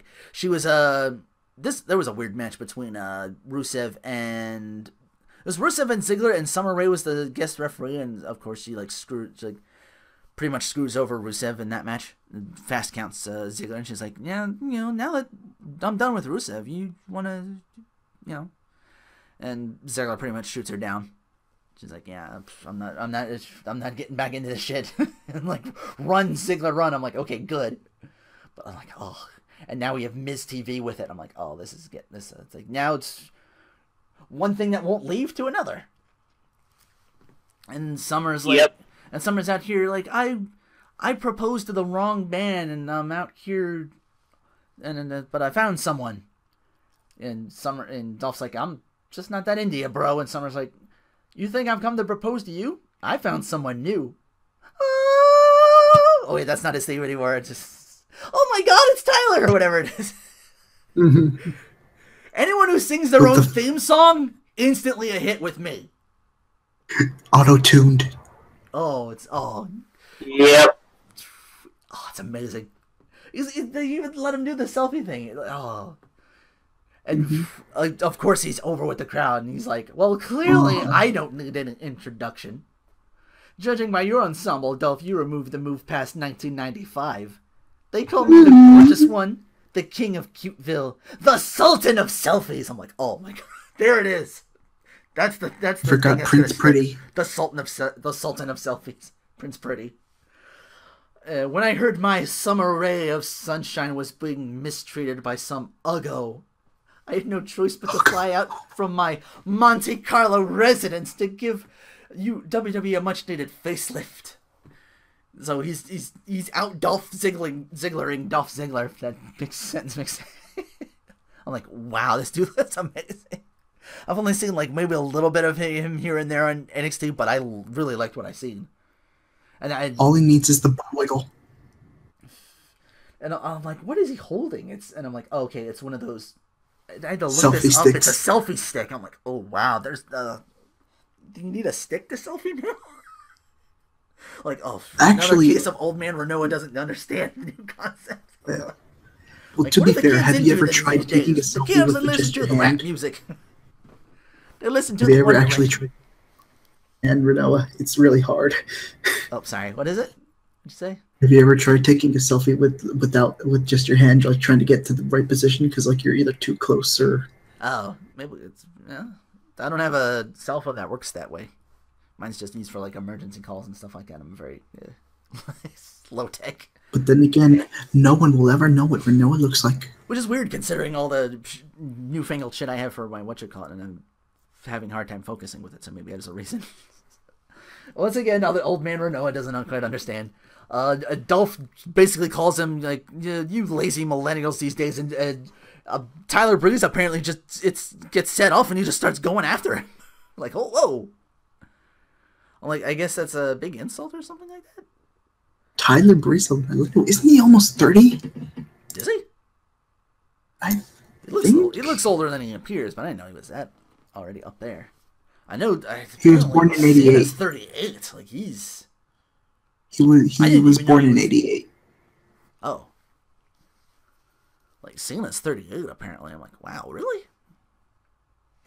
He's only gonna be 40? Yeah, he's gonna be 40 in a couple of years. I'm like, shit. Maybe that is the thing where he like winds down and like leaves for a bit and comes back. I don't know. They were talking. Yeah, DSC. It was just those. Yeah, DSC is old. Yeah. But yeah, once again, Barrett, Sheamus, and Rusev finding common ground. Drinking buddies, probably. Like I have the Barrett's like, I have the crown. And Sheamus like, I got a briefcase, fella. And then Rusev comes in and was like, I have this flag representing my home country. Ah, Rusev, let's all be best friends. We're the stereotype. We're not from here. Look at our crazy passport. Team Europe. Team Europe, yes. World elite. Even though they can't call them that. Matter of fact, you can just call them what they call the Euro guys over there from TWG, call them Team Euro trash. The second coming of the Un-Americans, if you guys remember that. Yeah, I remember that. It was because it was all Canadians and Regal. Because they had Regal in there, and I'm like, well, you're just all Canadians. I'm like, oh wait, Regal's in there too. Okay. They're gonna bring back the European title. Oh my god, yes. Or take the Intercontinental title and rechristen it the European title. I would not be against that at all. I was kind of hoping that Kevin Owens would make it the Canadian title again. Just fucking Lance Storms that shit. Yeah, fucking Lance Storm that shit. You know what? Even better than call it, make that like a second world title. I kind of miss the cruiserweight division though. Like the cruiserweight title. Oh, dude, no. I don't want to see a fucking cruiserweight title over there, because you know what? They'll fucking have like an equivalent of like fucking Hornswoggle winning a cruiserweight championship again. And that's how I still want to see that shit again. We don't talk about that. And that's how it died. But he's been he's off TV for a while. And now it's like the fucking equivalent of Harvey Whippleman winning the women's championship, if anybody remembers that, for Raw in 2000. Whipplemina or something. Yeah, or Mina or some shit like that. Or like even fucking Jackie winning the Cruiserweight Championship against Chavo Guerrero in 2004. Did he do the female voice like I'm a Santino Marella, I'm a Santino's twin sister. Even though he had the same fucking tattoos, I'm like, wow, really? Mm-hmm. Like, we're just a big fans of tattooing like ink. Oh yeah, speaking of Santino, Rinoa, do you remember that hilarious moment that Santino comes? We were talking about how Santino was dating JR at Backlash 09. JR's like, good God, get me out of this shit. It's like JR just like, why the fuck am I still employed? Fuck. JR's like, this. Yep. Jim Ross just looking over like, yeah, this is you. This is your life now. Just, I remember that same look I remember that same exact look when Jerry Lawler was off TV and Cole brings up like, well, he's suffering from anal bleeding, and it was Cole's just and JR like just stone faced, and I think either I don't know if they didn't know about it and they're just trying to sell it. Maybe they're just like super incredulous, and Booker T's just like, wow, like holy shit. It's like they knew about it. It's like they knew about it, but they just want to keep their things. So they want to keep things kayfabe. That look from JR is like, that was legendary. I'm like, oh, why? Did you know that Santino is actually Canadian? Yes. Yep, Santino's average Canadian. Yep. But yeah, back to SmackDown. Rusev's on the outside. Especially the fact about the flag, and Barrett and Sheamus go over the Lucha Dragon. Yeah. Kalisto tries to pick things up, but ends up getting brogue kicked on the outside. So again, the one outside, the inside, like they're kind of new danging up. They're kind of like tandeming tag offense, and they're winning all their matches recently. I'm like, okay, good. Rusev's actually winning matches, even though he wasn't in one, but he's on the winning side. I thought he was going to be in trouble because of the TMZ thing, but no, he's winning. It's Dolph Ziggler. It's getting beat up by. And once again, Mexico is beaten by the UK. Bo say, can you see? Bo Dallas wants to face Cena for the U.S. title at Hell in a Cell. Gets fed to Ryback instead. You know when SmackDown gets predictable, I decided to go to see what the network had. It was an episode of Raw with Barry Horowitz versus early WWE Greenwich Blue Blood Hunter Hearst Helmsley. Not Triple H. Hunter Hearst Helmsley. And a toll number poll where the fans can call in and voice their opinion on whether O.J. Simpson is guilty or not. Weird stuff. Excuse me, what? I'm like, wait, what? Like, it was that, and then they were doing the thing on the network where it's like WWE, and then WCW had like it was like stuff for Halloween Havoc. They had Malenko and Guerrero putting on a fucking clinic, as only those two can. And then like Halloween Havoc where the Giants fucking up Hogan. Hogan's has like the neck cast. He's like, I gotta go out there, brother. And then they shave his mustache off. I'm like, oh. Kevin Owens interviewed backstage. Ryback's a monster, a physical freak of nature. He shows a lot of respect for the champs before him, whereas I'm none of those things, yet here I am, the champion. And Renee again, like, kind of, it's like, okay, I want to see more of this Renee, like, more this, like, kind of announce, kind of background like interview thing more often, where they're like more in depth. It's like, okay, seriously, like you're coming off like kind of an ass. You're being cocky, and I'm like, yeah, I guess I am. But as far as I'm concerned, this title didn't exist until I started holding it. Always love that. Good stuff. Man makes the belt, not the other way around, and Owens is clearly showing that. I'm like, okay, this is good. And yeah, I was with you though, the clapping on that as well. But man, Bo Dallas. And I'm proud to be an American when at least is on TV. And I won't forget the time he was the champ of NXT.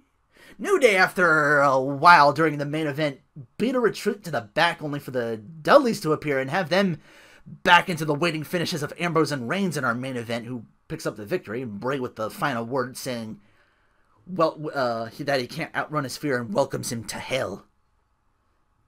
And that's SmackDown. And I think that's the podcast. That's all.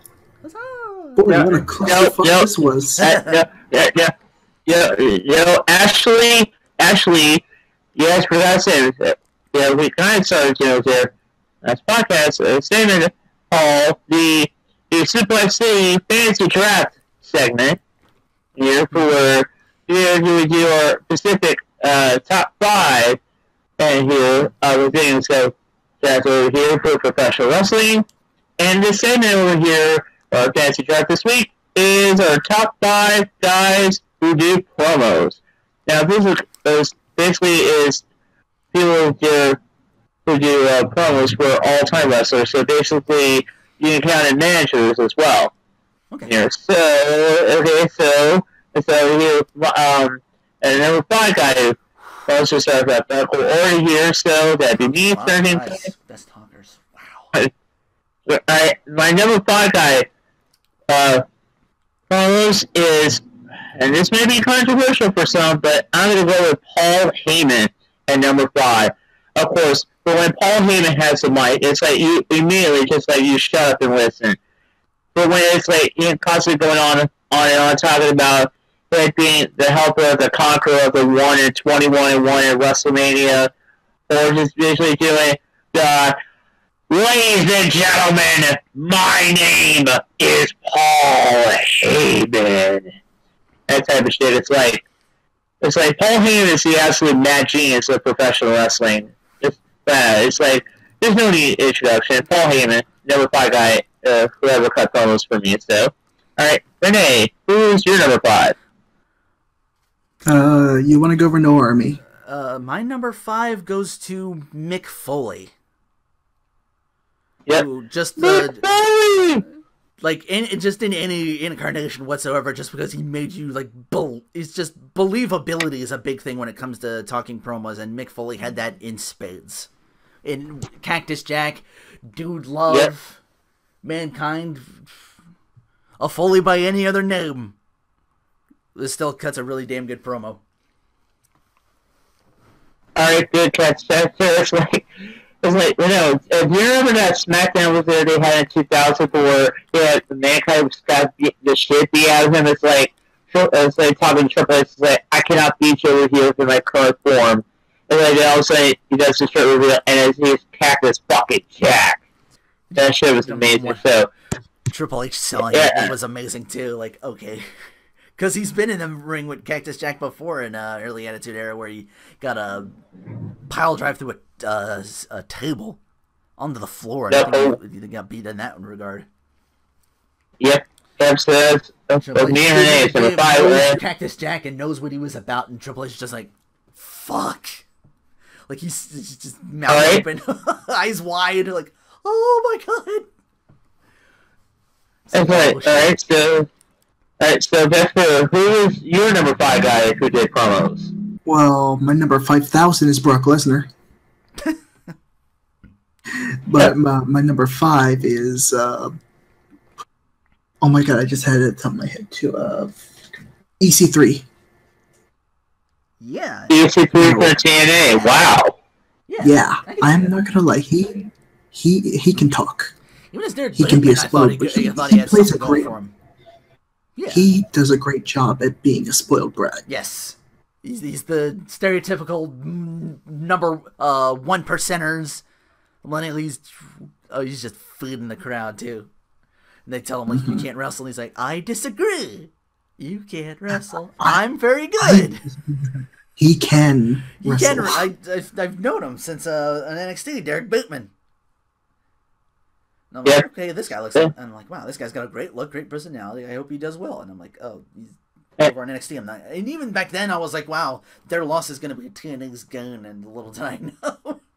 Yeah. Speaking of sports, I thought leads me to my number 4 pick, and my number 4 pick is, of course, the man with a tennis racket, Jim Cornette. Jim Cornette, for his any times for when he was in WCW and NWA, or then to his times over there for Ring of Honor. Jim Cornette, say what you will about the dude, but Jim Cornette know how to cut an amazing pose. His sticks over there for within the WWE was just absolutely phenomenal. Especially over there for when in '97 for he was just mocking WCW for his bullshit sometimes. It's like mouth of the South, Jim Cornette, the true mouth of the South, not Jimmy Hart. Jim Cornette is my number 4. All right. So Renee, who is your number 4? Okay, this is gonna be a little weird, but hear me out. My number 4 is actually gonna go to the Big Bad Booty Daddy, Scott Steiner. I can solely see that.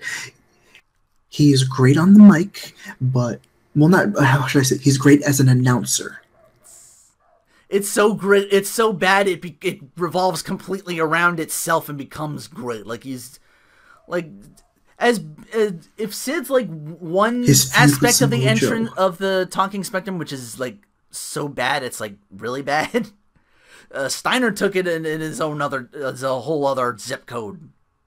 2 words: Steiner math. Yes, that's how Steiner math. Yeah, reenactment. I was like, oh, what can I do? Oh, Steiner math. I'm like, that's the best of Steiner right there. That's just sums him up perfectly. Halen from Dunkin' Donuts. Halen, still my best episode of Impact when they take over the announcing. Chet Lemon and Black Snow and Steiner's doing ring introductions. Hailing from the great state of obesity, the fat ass. I don't know these noobs. I don't know these 2 guys, but they're going in against the mafia, and they're a bunch of candy asses. Yeah, bad asses. Him shooting on Samoa Joe like he's fat, and then the whole thing with his like pipe bomb before pipe bomb. He went like nuclear on Ric Flair at some point. Like why didn't you get the first Nature Boy, Buddy Rogers? Like, you're a biter, Ric Flair. You belong with your friends in WCW because WCW sucks. NWO for life. All right. So that's Renee is number 4. All right. Next, your number 4. I have to say Chris Jericho. Old Chris Jericho, not the Chris Jericho today. Alright, so old Chris Jericho. Before he sold out, basically. Yeah, before the tattoos. Before the pandering to the network and everything. Yeah. Okay. So the old Chris Jericho that just basically tell you that you're ass crap and tell you, will you please shut the hell up? Well, that and he could actually argue with someone. But after seeing, remember when he feuded with Bray Wyatt, he just took it. Like, he didn't even get a say in. Bray was doing all the talking. Right. Here. That surprised me a lot. Alright, so here. Alright, so on me for my number 3. And my number 3, this is going to come out a shocker to some people, but I'm putting the Macho Man Randy Savage as my number 3. The Awesome King of Machismo. Who's there? Yeah. Who's there? The man. Yeah. I am the danger zone for the Pacific West of London, England, except the Moors in what the hell, yeah. Of course, if anyone see everything with a Macho Man right there, it's nothing else I need to say about Macho Man. My number 3. So, Renee, who's your number 3? My number 3 goes to a guy who did pipe bombs before there was a trending topic on Twitter, the Rowdy One. Roddy Piper. Alright, so you're interesting you say that because I have Roddy Piper on my honorable mentions list, so yeah. It was the thing where he's like on the first thing of Piper's Pit. I think he was like talking to like Vince sends out like some guy.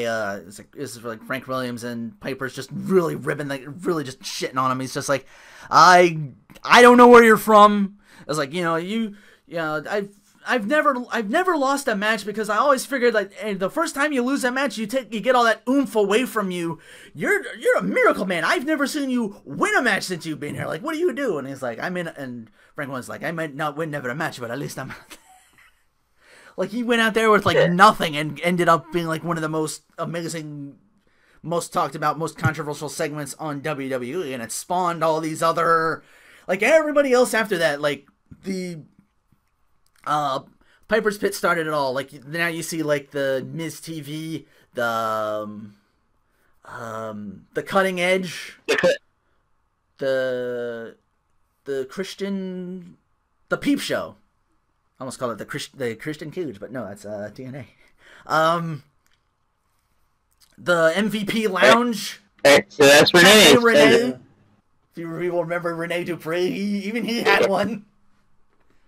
Yep. Alright, so that's Renee's number 3. Alright, next. Who's your number 3 who did promos? Oh my god, I guess I had to tell my head right now. Yeah, because like you were talking about, like, who's my... Carlito's Cabana, he had one too.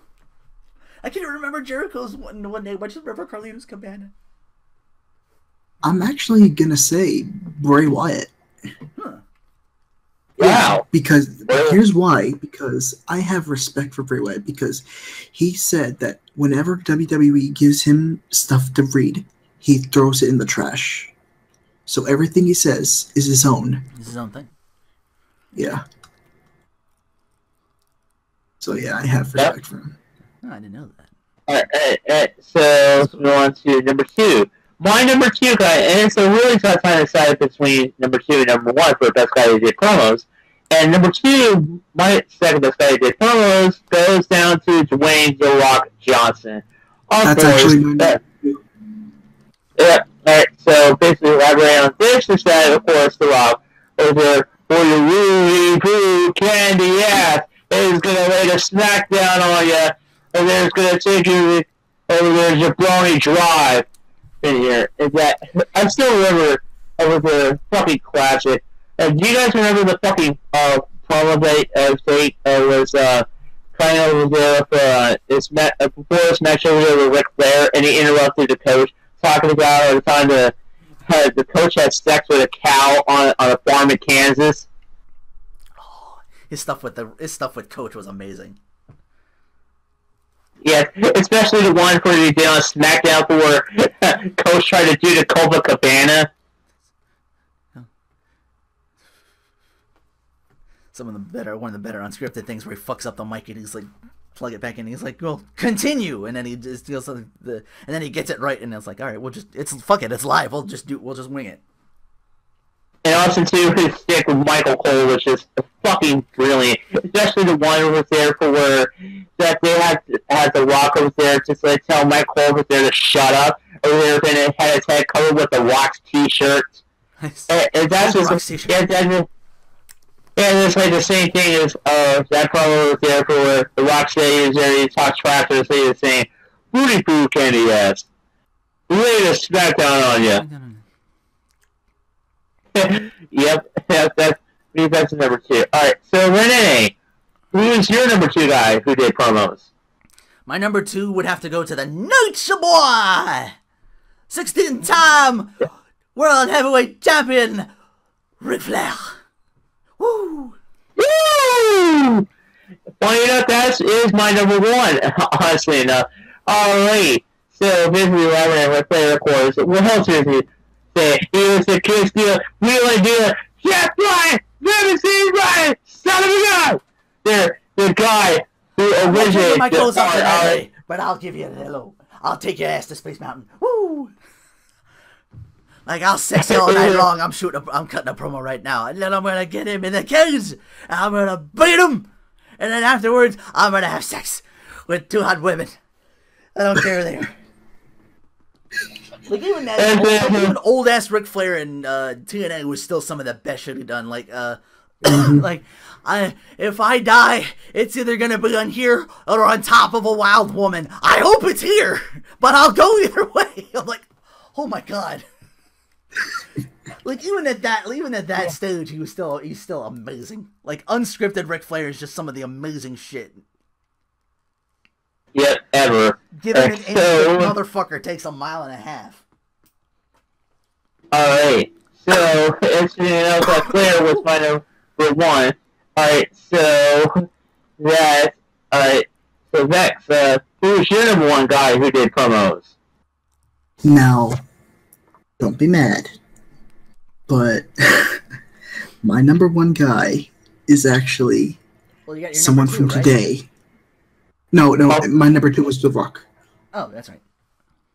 No, yeah. My number 1 is actually someone from today. Enzo Amore. Wow. Yes.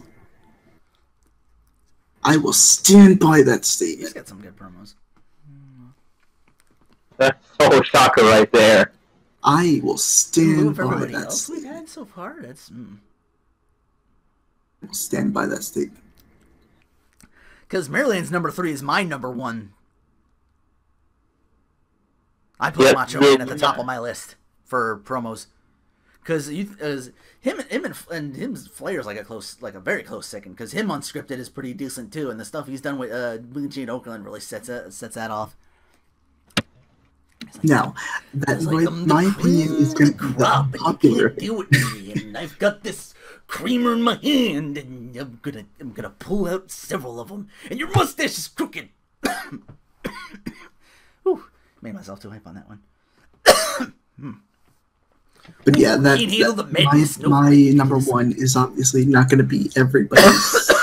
It's going to be a very unpopular opinion, but I just am so glad whenever Enzo comes out and does a promo. It's just amazing. He is astonishingly over, and I can see why. I haven't seen that much of him in ring. I saw the tag match. I thought, oh shit, they won! Holy shit, that's amazing. Honestly, once he does his promo, I could care less. I'm legit happy. Yeah. Talking about some of the guys that had to leave off of here. This is quite a shock because as one of the guys I'm shocked. Some honorable mentions over here. I'm shocked that it did not include, of course, the Texas Rattlesnake, Stone Cold Steve Austin, on the list because it definitely is one of the best talkers ever. And it'd be like, what? Is what? Actually, I do not like. I hate Stone Cold. I hate Stone Cold Steve Austin for creating the what chant. Yeah. That's why I didn't make my list either. What? That kind of lowered things down for me for that, honestly, as much as people like that. It'd be like, what? What? I really hate that chant because crowds use it. Road Dogg, yeah. Road Dogg. Why not Billy Gunn? The entire world wants to talk about my ass. Edge. Because I'm an ass Edge, as much as I like Edge, I didn't put him on my top 5, but he's definitely my top 10. Plus, you gotta also keep in mind, this is just us coming up with these guys on the spot. If we were to have time to actually think this out, I can guarantee the list would be different. Edge would be top 10. He's not up there, but the dude can cut a promo. Like, he emerged as this like just an amazing heel for like years. Yeah. Alright. And you know what? For a guy who was there, who I didn't include here, from my honorable mentions, definitely one of the best promo guys. Or actually, 2 from ECW. Raven and the franchise, Shane Douglas. The franchise. Yeah. It's the original Triple H before there was the game. Pretty much, yeah. especially that Shane Douglas, that promo there that he caught on Ric Flair, is just doing a whole shoot promo talking about this time there from the NWA. That shit was classic, especially Raven's promos, because the fact of it is that Raven was an extremely sympathetic character, but the crowd in Philadelphia just absolutely hated his guts. And another guy over there forgot to put over there on my top 5, but his 5 guys are there just that much better than him, and that includes the pipe bomb man, CM Punk. That's right. Of course, that Punk's promos over there, especially before he got to the WWE, is promos there that he cut Ring of Honor in 2003 with Cole Cabana and say, "This is true! This is real! This is straight edge!" One of the best lines ever. That's CM Punk. Yeah, including that promo that he cut up in Vegas. Where the my top 5, I think he'd be 6. Yeah. He's just right on the cusp. Yeah. He'd be. I bet if I were actually a lot of it was just like it seemed like more real, and it wasn't like promos. Like he was just shooting straight, but that kind of worked for him in a way. Yeah, that's what Piper it is. It's really. Yeah. I just give the nod. I just had to give the nod to Piper because he kind of got the ball rolling. That's why Piper made the top 5. And the blackface. Don't forget the blackface. Motherfucker went there, man. Yep, Piper went there. And another guy over there mentioned, speaking of Flair, a guy that I'm shocked that I didn't include there from my top 5, arguably which is as good, if not better than Flair, was, of course, the enforcer, Arn Anderson. Yeah. Arn Anderson's promo, especially that promo there for that he cut. A lot of people overlook Arn, and that's a shame, because he was not flashy, but he's being called the enforcer for a reason. Especially that promo that he cut on Nitro in '98 for reuniting the horses. It's like oh, the horses needing a number. It's like, Ric Flair, get out of here. I remember one of his things was like, you put, you know, this is gang warfare. You put one of ours away in the hospital. We'll send one of your boys in a slab. We'll lay him out and put him in a morgue. I'm like, holy shit. And because it was Arn Anderson, you fucking believed him. Yep.